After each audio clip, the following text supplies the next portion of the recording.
Hollywood is in the midst of a major collapse, absolutely free-falling, and nobody is calling it out in the mainstream, lamestream media. The dinosaur going extinct, journalist drive-bys refuse to tell you why the time is up for Hollywood. But we've got the data, and we'll show it to you, including a graph that, well, it exclaims, they've gone insane, and the chickens have come home to roost in Hollyweird.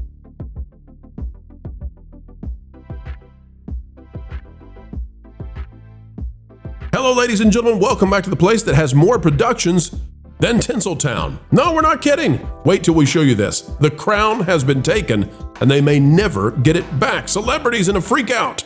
Folks, click the like button, share this out, and drop a comment down below. Let us know, are you surprised? Are you shocked about the shocking fall from grace? It's a race to the bottom for Hollyweird. It's out of zero hedge, and they are not hedging. Folks, the floor has fallen out of the entertainment industry. Full collapse now declared. This is by Tyler Durden.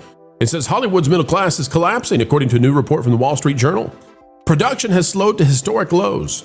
Jobs are vanishing, and longtime workers are leaving LA in droves. Animator Brian Menolfi, who once worked with Chuck Jones and on Disney films like Mulan, hasn't had steady work since 2024. His only income is $350 a week, teaching 3 hours away. By the end of the year, if I don't have something, I'm going to have to apply to a big box store or a grocery store, the 54-year-old said, now burning through his savings. But here is the chart you need to see, ladies and gentlemen. I have not seen this pointed out so poignantly yet. You need to understand that California, despite what Governor Newsom wants to say, is in a serious way hurting like we have never seen before when it comes to the entertainment industry. This is the chart showing the occupancy rate of sound stages for studio productions in greater Los Angeles. In other words, Tinseltown's throne has been dethroned, and you can feel it. In 2016, it was something like 96%. In 2018, it was about 95% occupancy. Even the pandemic did not affect this because people continue to make movies. About 94% in 2020. In 2021, about 92%. It was not until last year that the total and complete collapse happened, plummeting from 90% to below 70% use of the production studios, the sound stages. And now, trending down to 60%. The year is not over. This could get worse. We have never, ever seen this before. At the same time, Governor Newsom has increased the tax credits in California, doubled them to $750 million, essentially trying to buy back productions to come back to California. You can also see the numbers are dropping for writers reporting earnings and for earnings reported. We are watching a complete and total collapse of the industry. Jonas, I go to you first on this. This is far worse than what has been touted. I don't think people understood how bad this is getting now. And I'm wondering if this is a migration of these productions to other places, or if, frankly, we're seeing the end of traditional entertainment to some degree. I think it's a fair point all around. They've lured people away from California with tax incentives, at the same time deregulating in those areas, causing people to say, okay, yeah, we'll go over there and in order to shoot this, and we won't have to deal with the onerous regulations of the state of California and the county of Los Angeles. I think that that's probably a large part of this, that if you can do this easily, we talked about Vancouver, Stargate City. There's a lot of productions that will go up there because there is there's enough infrastructure built in that they can get the job done up there, and it's away from the regulations in Southern California. There's also an interesting thing that even Donald Trump has talked about, how he wants to try to bring production back to California and create a tax advantage or create a better tax situation there versus other regions. Now, he's doing that punitively on productions that are overseas, specifically in the UK, seems to come to mind. But that's something that I think it's hard because Gavin Newsom wants to position himself as the anti-Trump, but it might actually be something that would be helpful to the state of California in a big way for Hollywood to be viewed as the place where the movies and TV shows that you like are shot and filmed. The other aspect here is, of course, that Hollywood has lost its luster as social media has made the opinions of a lot of people in Hollywood available to the rest of the world. And I'm going to say that's like opening a box that says this rotted two weeks ago, opening it up, taking a big whiff out of curiosity and realizing, I don't know why I did that. Yeah, well, maybe they shouldn't have burned down an area of Los Angeles the size of Paris, France. I mean, listen, there are real consequences. Maybe they shouldn't have gone completely woke and alienated more than half the country to the kind of stuff that they're making. There are consequences to actions. And by the way, ladies and gentlemen, lest you think, oh, well, this is the end of it. We're going to AI, and that's the end of entertainment the way that we've always enjoyed it for the past century. I got proof for you that I believe that audiences are turning other places to find the traditional stories that we love. Hollywood decided not to make those anymore. Out of Deadline, this is literally just breaking. Japan's animation industry grows 15% to record $25 billion. And where did that come from? Didn't come from Japan. Came from overseas sales. What do you bet the overseas sales are largely? I'm going to bet American. I'm going to bet. Vash, tell us about this. I mean, anime has completely taken over. I mean, we've seen K-pop Demon Hunters make huge headway across the states. There's no question about that. But look, you had Demon Slayer that came out, and worldwide, it outgrows Superman and Fantastic Four. Now, was it made in Japan? I know that's Sony, yes. But that was made in Japan? If I'm not mistaken, yeah. No, usually those productions do come out of Japan there, and for practically nothing when you look at the budgets for some of these productions. And we saw Chainsaw Man; it was number one at the box office last week, right there, beating out I think the Bruce Springsteen biopic. I mean, I think that was number 4 or 3 or something like that. Yeah, and Bruce Springsteen went completely woke. Last I heard, Vash, he's doing you got to pay $1,500 to go to a tiny itsy bitsy concert because nobody wants to see him. He's no longer part of the working man. Hollywood turned their back on everybody in the heartland and said, you don't matter anymore. And it's like, no, it's the vast majority of the country. And now, Kansas is watching what comes out of Tokyo. People do, exactly. And I think when you look at the success that anime has seen in the States and so forth, and just internationally, look, Hollywood is no longer producing the stories that people want to see. It's filled with so much messaging that people don't want to be reminded of all this crazy stuff when they're looking to enjoy a work of art after getting off work and so forth. So what are they turning to? They're turning to stories that feature more traditional storytelling and more traditional values and stuff that people can get immersed in, lost in, and escape into. That's why I think anime is really exploding, and we're seeing it all over the place. I mean, Crunchyroll reported some big numbers. Netflix has reported some huge, ridiculous increases. And who could forget, Vash, Godzilla -1? It's still my top-rated movie, that I've scored in the last 5 years. Yep, absolutely. And obviously K-pop Demon Hunters as well.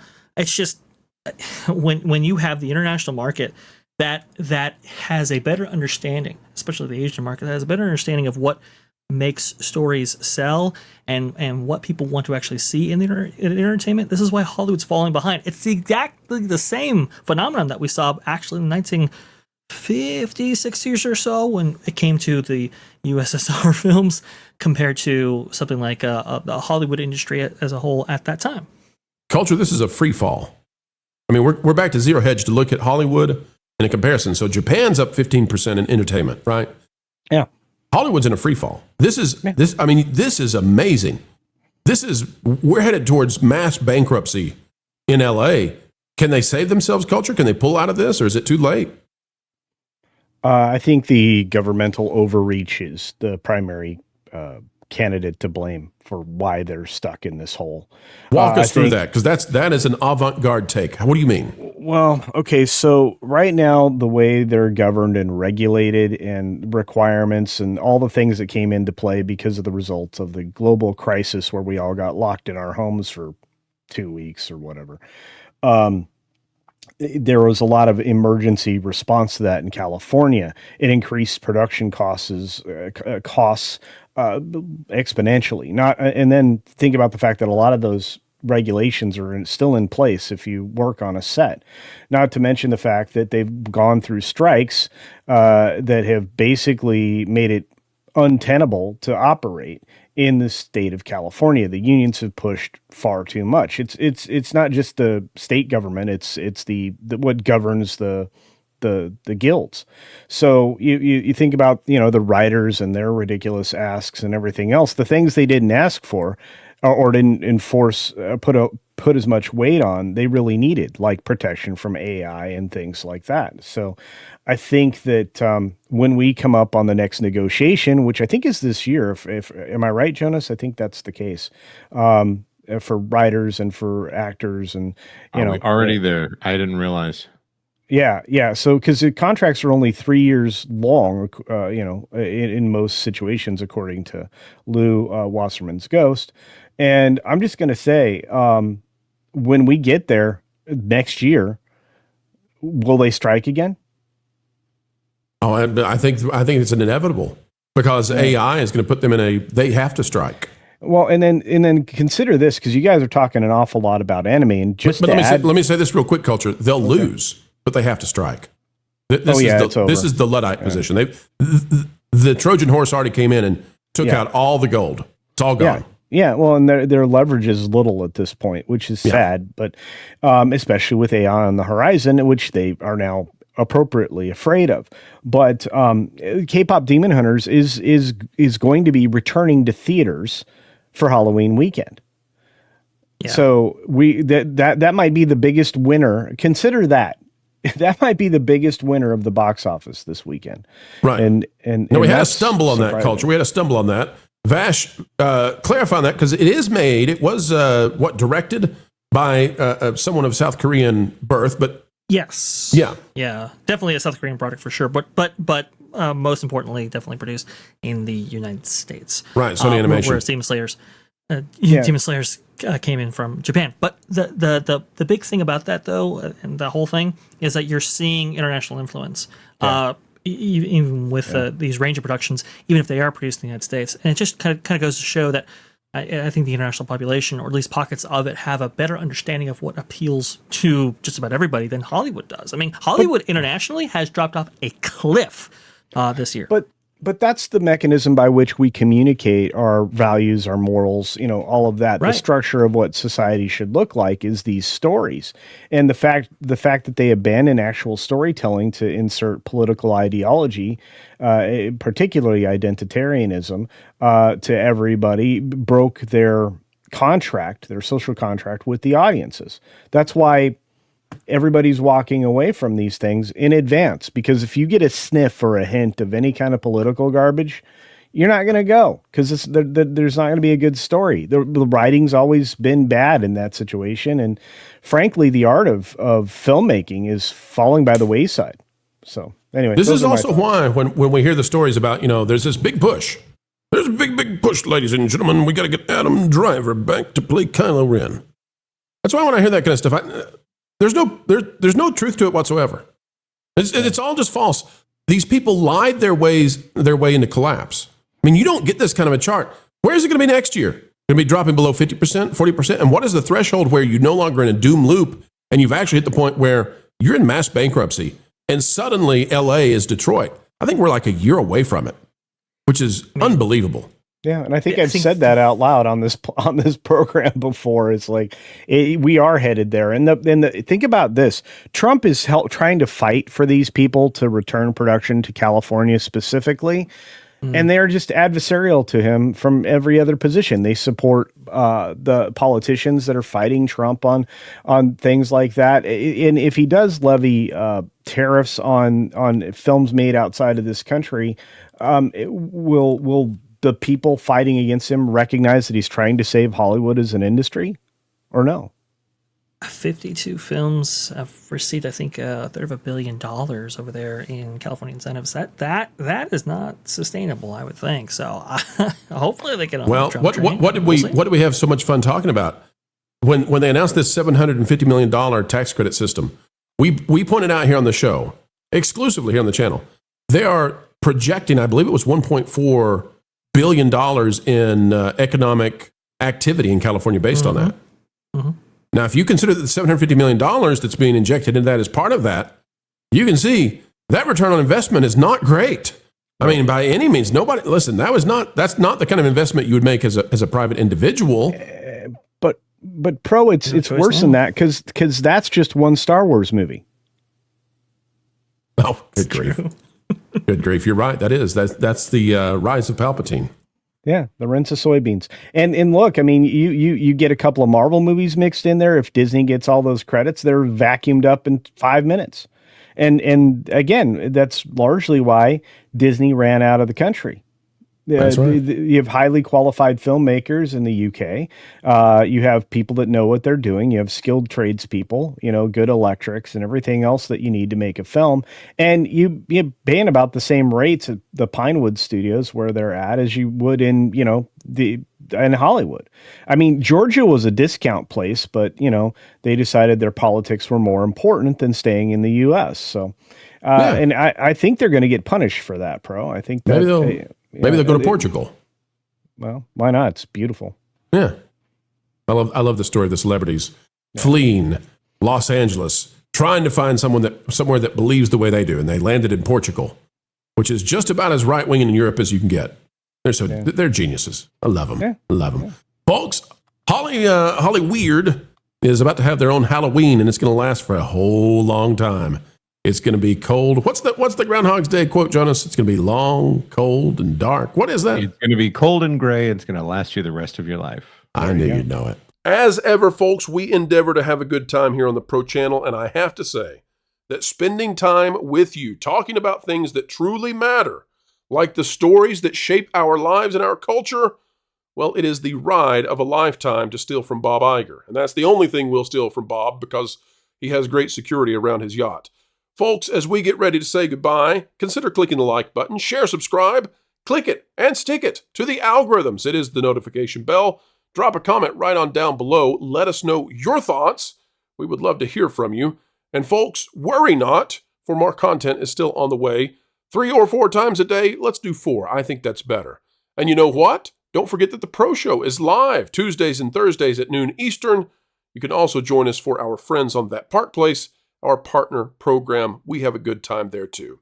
Folks, until the next time we get the opportunity to have a good time with you, keep learning, keep growing, and as ever, keep having fun. Jump into the water. Why listen to music made by people and companies who really don't like you?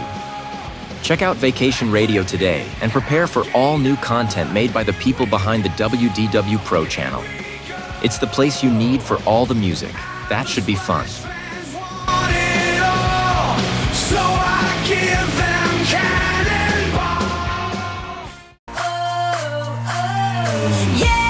Hundreds of songs, every genre you can imagine. Listen live on YouTube and enjoy a set list that's always sunny. It's Vacation Radio.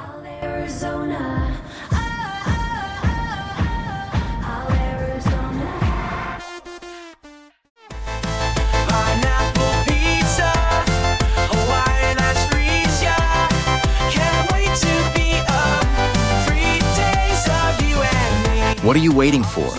Every WDW Pro video has a link to Vacation Radio in the video description. Try it out and subscribe today.